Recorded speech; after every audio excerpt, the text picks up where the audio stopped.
Ward number 50 से party ने ऐसे को टिकट दिया है जो वहाँ से 10 किलोमीटर दूर रहता है, शाम को 6 बजे शराब पी लेता है। वहाँ से टिकट मेरा हो रहा था, रात में मेरा नाम वहाँ से हटाया गया है और उसका नाम जोड़ा गया है। द लाइव टीवी, सच सबसे आगे।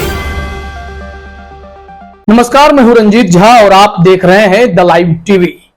यूपी निकाय चुनाव की इस वक्त खूब चर्चा हो रही है।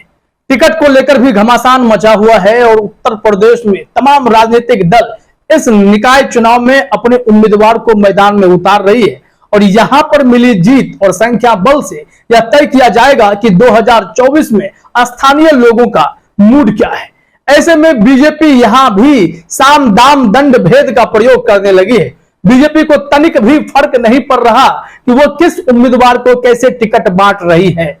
आरोप यह गंभीर लगे हैं उत्तर प्रदेश में कि पैसे लेकर बीजेपी उम्मीदवारों को टिकट दे रही है तो दूसरे तरफ पैसे के आगे वो उम्मीदवार के कैरेक्टर तक को नहीं देख रही है। वहां के कार्यकर्ता खुद उनकी ही पार्टी के साथ ही साथ आम जनता जो वोटर्स हैं वो सब आरोप लगा रहे हैं कि बीजेपी ने जिसे टिकट दिया है वो तो लड़की छेड़ता था, चप्पलों से उसकी पिटाई हो चुकी है, वो तो शाम होते ही दारू पी लेता है और ऐसे लोगों को बीजेपी टिकट देती है जो वहां का स्थानीय है भी नहीं, वो उस इलाके में रहता भी नहीं। बीजेपी टिकट बांटने में कौन सा खेल कर रही है वो भी निकाय चुनाव में यह समझ से परे है। जरा अपने स्क्रीन पर आप देखिए, सचिन गुप्ता है, इन्होंने एक ट्वीट किया है, उसमें वीडियो भी है, बयान भी है। सबसे पहले ट्वीट देखते हैं, थोड़ा थोड़ा हम बयान भी सुनाएंगे आपको कि लोग उस उम्मीदवार के बारे में क्या कह रहे हैं। गाजियाबाद में बीजेपी के वोटर्स कार्यकर्ता का दर्द सुनिए। ऐसे आदमी को टिकट दे दिया जो लड़की छेड़ता पकड़ा गया था, लड़कियों ने उसे चप्पलों से पीटा था, शाम 6 बजते ही दारू पी लेता है। और ये बयान कौन दे रहे हैं? वहां के वोटर्स, वहां के कार्यकर्ता। सबसे पहले जरा वोटर्स को सुनते हैं कि वो क्या कुछ कह रहे हैं, कैसे गंभीर आरोप लगाए हैं उन्होंने कि वो यहाँ का है भी नहीं। भाई साहब, वार्ड नंबर 50 से पार्टी ने ऐसे को टिकट दिया है जो वहाँ से 10 किलोमीटर दूर रहता है, शाम को 6 बजे शराब पी लेता है। 1 महीने पहले राजनगर की चौकी में लड़की छेड़ने के ऊपर चप्पल बजाई है लड़कियों ने। तो सुना आपने। इसके बाद जो कार्यकर्ता मीडिया से बात करने पहुंच गए, उन्होंने कहा कि टिकट तो मेरा फाइनल होने वाला था, लेकिन अचानक से मेरा टिकट काट करके उस व्यक्ति को दे दिया जो यहाँ का रेजिडेंट है भी नहीं। ये लोग कहीं और रहते हैं 10 किलोमीटर दूर और यहाँ चुनाव में उतर आए हैं और इनके ऊपर जो गंभीर आरोप लगे हैं वो आपने वोटर्स के मुंह से सुन ही लिया। तो ऐसे में वोटर्स तो झटका देंगे ही, लेकिन बीजेपी की नैतिकता पर सवाल खड़े होते हैं। बीजेपी जहां बाकी पार्टियों के कैरेक्टर को लेकर, उनके उम्मीदवारों के कैरेक्टर को लेकर सवाल खड़े कर देती है, पार्टी में अपराधीकरण को लेकर खूब बोलने वाली भारतीय जनता पार्टी क्या इस मामले में कुछ बोलेगी कि उन्होंने जिसे टिकट दिया है वो दारूबाज है या फिर लड़की छेड़ते हुए पिटाई खाया था? इस मामले में बीजेपी की ओर से कोई प्रतिक्रिया आएगी क्या? साथ ही साथ जो गंभीर आरोप है कि पैसे खाकर टिकट निकाय चुनाव में भी बांटे जा रहे हैं, इस बात का भी खुलासा हुआ है। तो जरा सुनिए, इस यहाँ पर यह महिला जो उम्मीदवार बनने वाली थी, उन्होंने क्या कुछ कहा है। वहाँ से टिकट मेरा हो रहा था, रात में मेरा नाम वहाँ से हटाया गया है और उसका नाम जोड़ा गया है। उसका घर है ना उसका घर है ना रहता है। अभी भी मेरे पास फोटो है उसके घर में। तो सुना आपने, बीजेपी इस तरीके से निकाय चुनाव में भी सियासत करने पर उतर आई है। भारतीय जनता पार्टी निकाय चुनाव हो या फिर विधानसभा लोकसभा का चुनाव, कोई भी कोर कसर नहीं छोड़ना चाहती। अब इसके लिए उन्हें पैसे लेकर उम्मीदवारी देने का आरोप ही क्यों ना झेलना पड़े। अब ऐसे आरोपों के बीच जब निकाय चुनाव की बात होगी तो सबसे ये छोटे स्तर का चुनाव होता है और इसमें वार्ड पार्षद बनाए जाते हैं।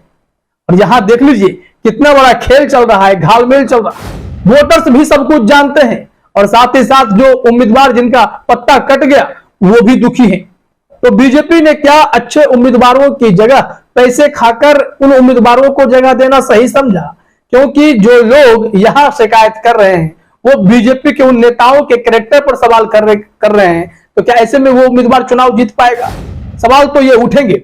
अब देखिए, भारतीय जनता पार्टी के ही नेता यह आरोप लगा रहे हैं कि जिन्हें टिकट मिला है वो पैसे देकर टिकट पाए हैं, यानी पार्टी में कोई व्यक्ति है जो पैसा खा रहा है। इस संबंध में ट्वीट भी है और बाइट भी है, हम आपको पहले ट्वीट दिखाते हैं। सचिन गुप्ता ने ही शेयर किया है ये हैं बीजेपी गाजियाबाद के शहर मंडल अध्यक्ष नवनीत गुप्ता। देखिए, जो सियासत होती है वो सिर्फ राष्ट्रीय अध्यक्ष से या प्रदेश अध्यक्ष से नहीं होती है। यहाँ जिला अध्यक्ष होते हैं, मंडल अध्यक्ष हो जाते हैं, प्रखंड के अध्यक्ष हो जाते हैं, पंचायत में अध्यक्ष होते हैं। सब तमाम राजनीतिक पार्टियां इस स्तर से अपने पूरे टीम का गठन करती हैं और इसी में है एक शहर मंडल अध्यक्ष नवनीत गुप्ता गाजियाबाद के बीजेपी से। आरोप है कि पार्षद का टिकट दिलाने के नाम पर इनसे भी 25 लाख रुपए मांगे गए थे। पैसे नहीं दिए तो इनका टिकट कट गया। इन्होंने पैसे देने से इनकार कर दिया तो इनको टिकट ही नहीं मिला। ये सारे आरोप गंभीर हैं, खुलासे हो रहे हैं और बीजेपी अगर इस तरीके का खेल कर रही है, ऐसी सियासत अब स्थानीय चुनाव में होने लगे हैं, तो समझ लीजिए कि 2024 का लोकसभा चुनाव का रंग क्या हो सकता है। जहां बीजेपी पर विधायकों के खरीद फरोख्त का गंभीर आरोप लगता है, जांच एजेंसियों के सहारे विधायकों को डराकर फिर उसे पैसे से खरीद लेने का आरोप लगता है और सत्ता पलट दी जाती है कई राज्यों में भारतीय जनता पार्टी की ऑपरेशन लोटस के जरिए, तो इससे आप अंदाजा लगा लीजिए कि निकाय चुनाव में क्या हालत हुई होगी। जरा सुनते हैं बीजेपी गाजियाबाद शहर मंडल अध्यक्ष को वो क्या आरोप लगा रहे हैं। भारतीय जनता पार्टी का मंडल अध्यक्ष शहर से दिवाकर सिंगल ने एक मोटी रकम मुझसे मांगी है, जिसको मैंने देने से इनकार कर दिया। मैंने कहा कार्यकर्ता हूँ, काम क्या है उसके ऊपर मैं अपना टिकट मांग रहा हूँ। जिस मंदिर में चाहे मैं अपने बच्चों की कसम खाता हूँ। तो सुना आपने, यहाँ पर स्थिति बिल्कुल साफ है। बीजेपी अब निकाय चुनाव में भी खेल करने लगी है। तमाम राजनीतिक दलों में घमासान है टिकट को लेकर, लेकिन इस तरीके से दारूबाज को, लड़की छेड़ने वाले को, बलात्कारियों को अगर ऐसे टिकट बांटे जाएंगे तो फिर जनता के प्रति विश्वसनीयता क्या रह जाएगी।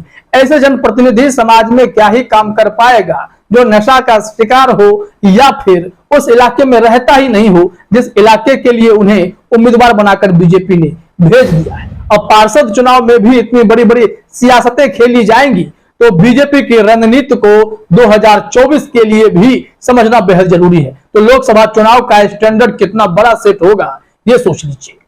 अब जरा देखिए, कुछ लोग इस मामले में अपने प्रतिक्रिया भी दे रहे हैं, कमेंट भी कर रहे हैं। राहुल तंवर हैं, इन्होंने कमेंट किया, क्या गजब नाटक है, पैसे मांग लिए टिकट के। भैया इतना मूर्ख कैसे हो जो ये मानते थे कि बिना पैसे की चल रही राजनीति भाजपा की। परसों तो तुम पैदा हुए नहीं हो, बिना पैसे पत्ता नहीं हिलता इनकी राजनीति का। ये दफ्तर भाजपा के कहां से बन रहे हैं भला। चोर डकैत लुटेरे हैं, ऐसे ही कमाते हैं। राहुल तंवर ने तंज कसा है उस व्यक्ति पर जिनसे 25 लाख की मांग की जाने लगी थी। उन्होंने कहा है कि आप इतने नादान कैसे बन गए। बीजेपी के इतने बड़े बड़े जो ऑफिसेज बन रहे हैं देश भर में, अलग अलग जिलों में आलीशान मकान, उसका खर्च कहां से आ रहा है। भारतीय जनता पार्टी की राजनीति इसी के जरिए हो रही है। ये बात आपको समझ जाना चाहिए था कि बिना पैसे के काम नहीं चलता। इस संबंध में एक और ट्वीट है, वो भी देख लीजिए। अभी एक कमेंट है, क्योंकि इतने गंभीर आरोप लगे हैं तो लोग अब सीधे जेपी नड्डा को टैग करने लगे हैं, भूपेंद्र को जो बीजेपी में है उन्हें टैग करने लगे हैं। अब उन्हें टैग करते हुए अंकुश अरोड़ा ने लिखा है, पूरे महानगर गाजियाबाद में कोर कमेटी के नामों को किनारे करके भूपेंद्र चौधरी के नाम का दंभ भरने वाले एक पदाधिकारी ने जिससे लिफाफा लिया उसे टिकट पर दिया नहीं तो वार्ड 46, 50, 59 निम्न वार्डों के प्रत्याशियों की जांच करा लो। अब इन्होंने जो गंभीर आरोप लगाए हैं कि जांच कराकर देख लीजिए, दूध का दूध और पानी का पानी हो जाएगा, क्योंकि भारतीय जनता पार्टी अब स्थानीय चुनाव में पकड़ बनाने के लिए भी खेल करने पर उतर आई है और ऐसे गंभीर आरोप लग रहे हैं, वीडियोज वायरल होने लगे हैं, खूब राजनीतिक ड्रामेबाजी चल रही है। गली मोहल्लों की सियासत में भी बीजेपी ने पैसों को तरजीह दे दी है। स्थानीय और लोकल स्तर पर लोकल बॉडीज इलेक्शन में अगर ऐसा खेल होगा तो चुनावी निष्पक्षता तो ताक पर ही रख दिए जाएंगे और बीजेपी को खुद इस मामले में आत्मचिंतन की गंभीर जरूरत है। फिलहाल इस वीडियो में इतना ही। आप सभी का हमसे जुड़ने के लिए बहुत बहुत धन्यवाद। द लाइव टीवी, सच सबसे आगे।